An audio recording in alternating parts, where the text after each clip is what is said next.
सफेद साड़ी। एक बार की बात है, किसी शहर में रीचा नाम की लड़की अपनी दादी के साथ रहती थी। सालों पहले रीचा के माता पिता का देहांत हो गया था। तब से रीचा की दादी ही उसकी परवरिश कर रही थी। रीचा एक बड़ी एक्टर बनना चाहती थी, इसलिए उसने अपने ही शहर में मौजूद एक थिएटर ग्रुप ज्वाइन कर लिया था।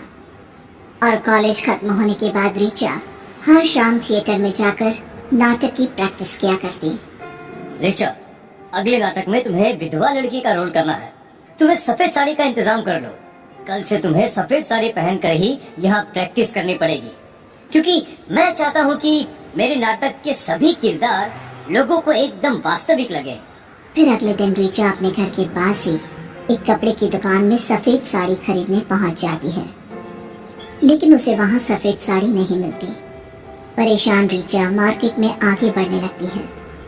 तभी उसकी नजर फुटपाथ पर कुछ पुराने कपड़े लेकर बैठे एक आदमी पर पड़ती है, जिसके पास एक सफेद साड़ी भी होती है। सफेद साड़ी देखकर रीचा खुश हो जाती है और फौरन उस आदमी को पैसे देकर उससे साड़ी खरीद लेती है। थैंक गॉड, ये सफेद साड़ी मिल गई, नहीं तो इतना अच्छा रोल मेरे हाथ से निकल जाता। उसी शाम रीचा सफेद साड़ी पहनकर थिएटर में प्रैक्टिस करने पहुंच जाती है।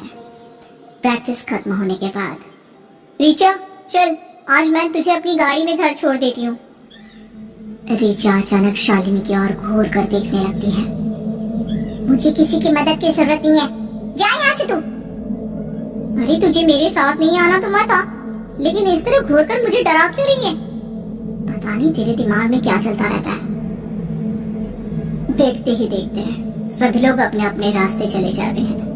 उधर रीचा घर जाने के बजाय पैदल चलते हुए एक इमली के पेड़ के पास पहुंचती है और उसके ऊपर जाकर बैठ जाती है और डरावनी आवाज में गाना गाना शुरू कर देती है। दुनिया बनाने वाले क्या तेरे मन में समाई, काहे को तूने दुनिया बनाई। थोड़ी देर के बाद करण और विजय नाम के दो लड़के मोटरसाइकिल पर सवार उस इमली की पेड़ के नीचे आकर रुकते हैं। अरे ले भाई, हम अपने अड्डे पर आ गए। चल चल चल चल, जल्दी से दारू की बोतल निकाल। पिछले एक हफ्ते से मैंने दारू नहीं पी, बहुत अजीब सा लग रहा है। अरे हाँ भाई, मेरा भी यही हाल है। चल, आज हम सारी कसर पूरी कर लेंगे। अब वो दोनों वही पेड़ के नीचे जमीन पर बैठकर शराब पीने लगते हैं। तभी पेड़ पर बैठी रीचा एकदम से कूदकर उन दोनों के सामने आ जाती है। अचानक सफेद साड़ी में रीचा को अपने सामने देखकर करण और विजय के होश उड़ जाते हैं। अरे ये क्या, ये लड़की कहाँ से आ गई? अरे कौन है तू? इतनी जल्दी भूल गया मुझे? चलो, अभी पता लग जाएगा मैं कौन हूँ। बेकार की बकवास मत कर। देख, हमारा पार्टी टाइम है, तो हमें डिस्टर्ब मत कर। चल जा यहाँ से, निकल। लेकिन रीचा अपनी जगह से टस से मस नहीं होती। ये देख उन दोनों को बहुत गुस्सा आता है और वो दोनों अपने बैग से चाकू निकालकर रीचा को डराना शुरू कर देते हैं।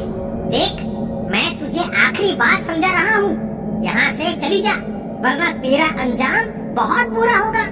तू हमें नहीं जानती, हम दोनों बहुत खतरनाक हैं। विजय ये बोल ही रहा होता है कि तभी रीचा उसे पकड़कर हवा में उठा लेती है और पूरी ताकत से जमीन पर पड़े पत्थर के ऊपर पटक देती है। अरे मर गया रे! अरे कोई बचाओ मुझे, बचाओ! विजय का सर पूरी तरह फट चुका था। खून से लथपथ विजय को तड़पते देख करण के डर से होश उड़ जाते हैं। तभी रीचा बड़ी बेरहमी से विजय का सीना चीरकर उसका दिल बाहर निकाल देती है। अरे अरे ये तूने क्या किया? मेरे दोस्त को मार डाला। हाँ, मार दिया।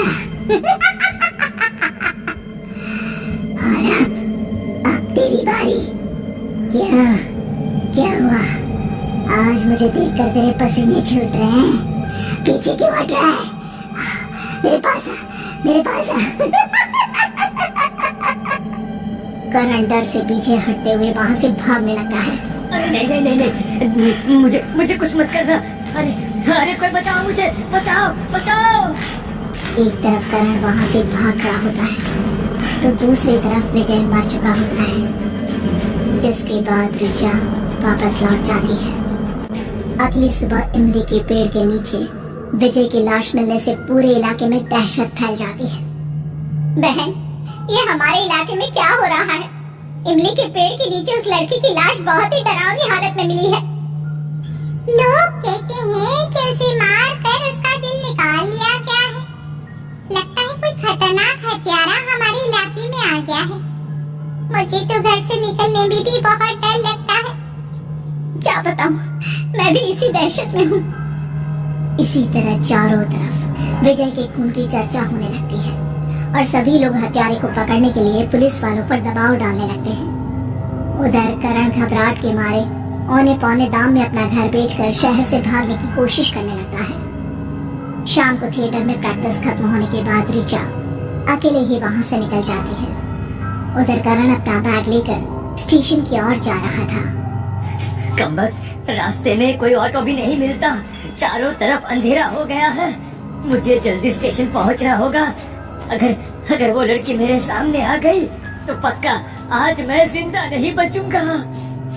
करण तेज कदमों से स्टेशन की ओर बढ़ने लगता है। रास्ते में वो एक पुल के ऊपर से गुजर रहा होता है कि तभी अचानक उसके सामने सफेद साड़ी पहने ऋचा आकर खड़ी हो जाती है और वो तुरंत एक हाथ से पकड़कर करण को पुल के नीचे लटका देती है। हे भगवान, अरे कोई मेरी मदद करो, मदद करो। अरे बहन, मैंने तुम्हारा क्या बिगाड़ा है? अरे छोड़ दो मुझे, छोड़ दो। ठीक है, मैं तुझे छोड़ देती हूँ। अरे नहीं नहीं नहीं नहीं, ऐसे मत छोड़ना, मैं नीचे गिर जाऊंगा, मेरी मौत हो जाएगी। दया करके मुझे ऊपर खींचो, प्लीज प्लीज खींच लो ऊपर।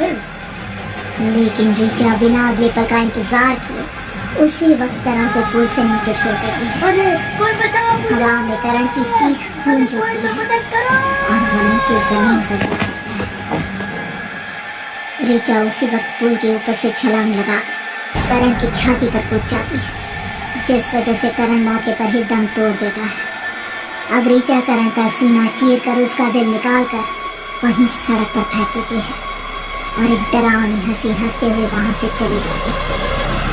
वहीं कुछ दूर खड़ी ऋचा की दादी की सहेली शांति सारी घटना देख लेती है।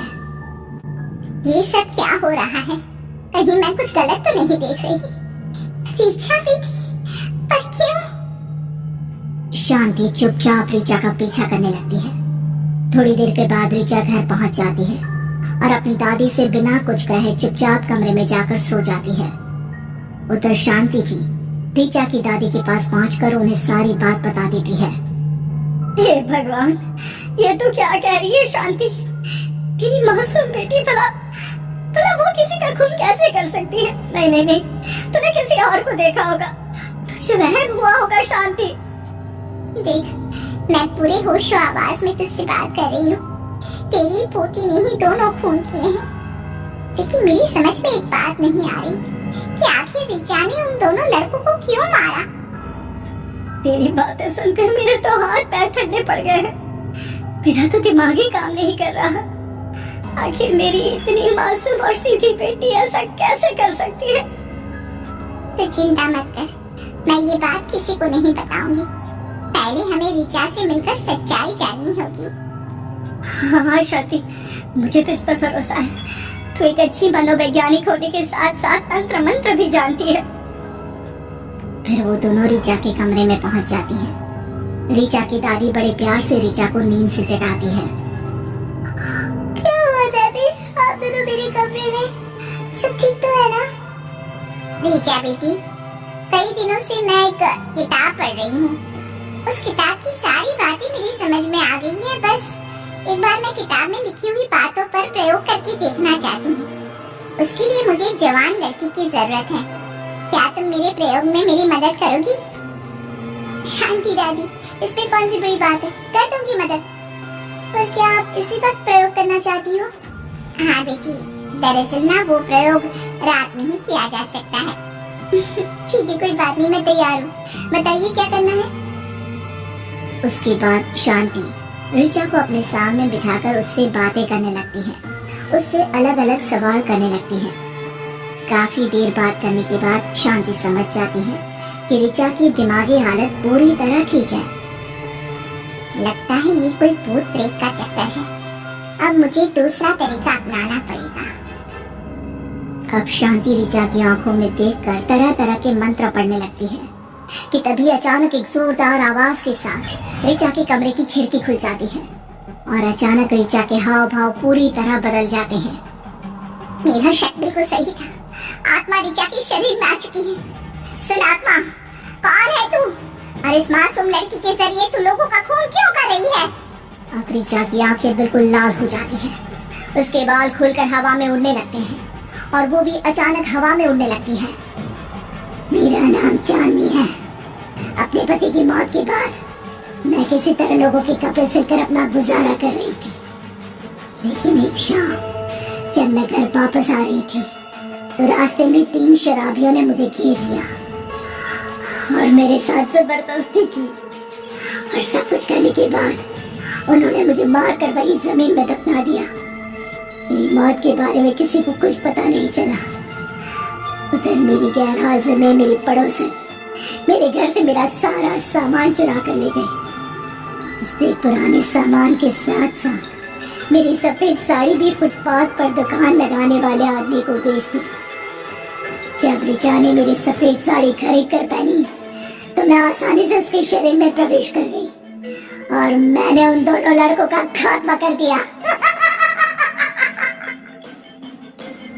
देखो, भगवान के मंत्रों का आह्वान करके मैं तुम्हें हुक्म देती हूँ, तुम इसी वक्त ऋचा का शरीर छोड़कर यहाँ से बहुत दूर चली जाओ, वरना तुम अच्छी तरह जानती हो मंत्रों की शक्ति से हमेशा के लिए तुम्हारा खात्मा किया जा सकता है।